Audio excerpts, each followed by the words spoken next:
จะเข้าไปในถ้ำเนาะเข้าไปเบิ่งกันเลยเด้อโอ้ยถ้ำจะมีตุ๊กตั้งนั่งกินกาแฟเครื่องดื่มเนาะนี่งามเด้อ๋อเย็นดิอันนี้เย็นธรรมชาติเลยไม่ได้ว่าเย็นคือแอร์ธรรมชาติล้วนๆเลยขึ้นมาซิบเซียที่เราพาแบบออกมาทางเก่าบ่เดินออกมาทางเก่า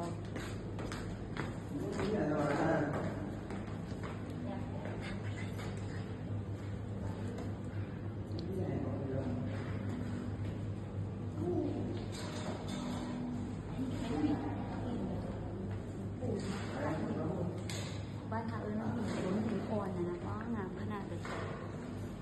คือหินน้ำย้อยเลยนะดูสัก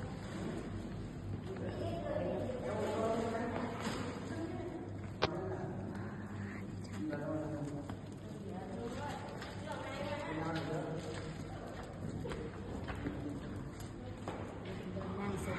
บรรยากาศเตียงมีขนมคือเย็นนะเย็นนะทีนี้มันธรรมชาตินี่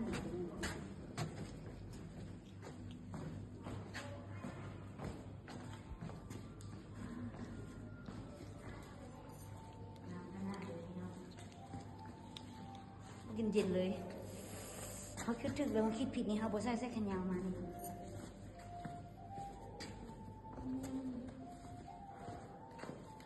ต้องเด็กคอยยางระวังคนคนสูงมัน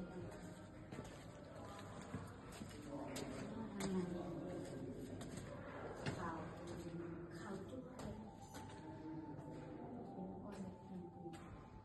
คือเห็นในน้ำย่อย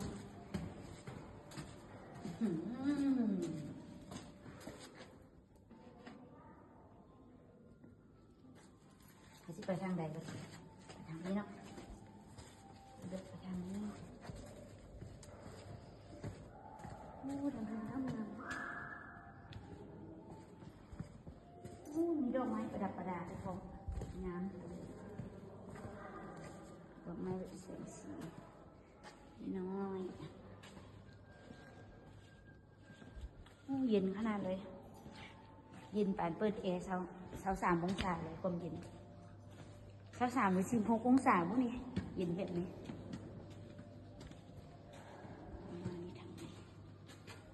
โอ้โหสียาวซ้ำใดนะแต่ว่าจะเอาวิดีโอให้เบิ่งซ้ำใดซ้ำนึงเนาะอันนี้มันหลังก้าวคันใดทีมงานเฮาบางคนก็บ่มาอุปกรณ์ย่างขาสั้นทางใดเป็นยังนี่เนาะ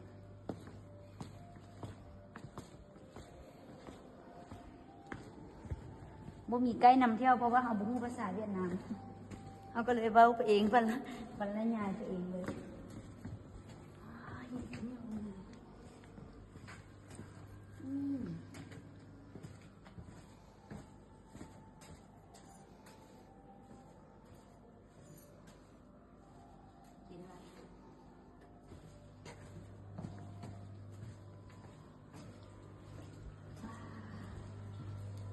เห็นคนเป็นงานแล้วทำไมแบบ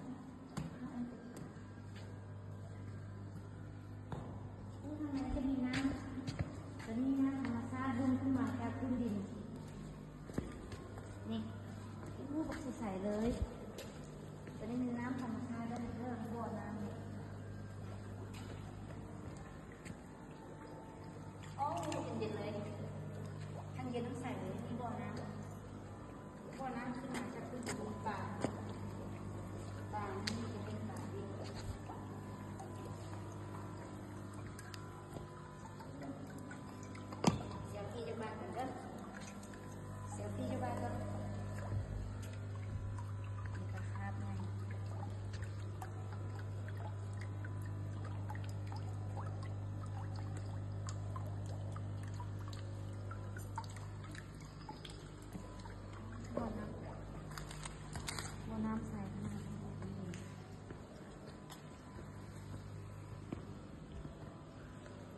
สำนีกันบอกพี่น้องรู้สึกว่าสิไก่แล้วกันยาวเอามุมนี้ถ้ามุมนี้ที่งามอู้น้ำเนื้อจากทั้งถึงเลยไปโอเคสิขอถ่ายมุมบางนึงแล้วได้มีงามดี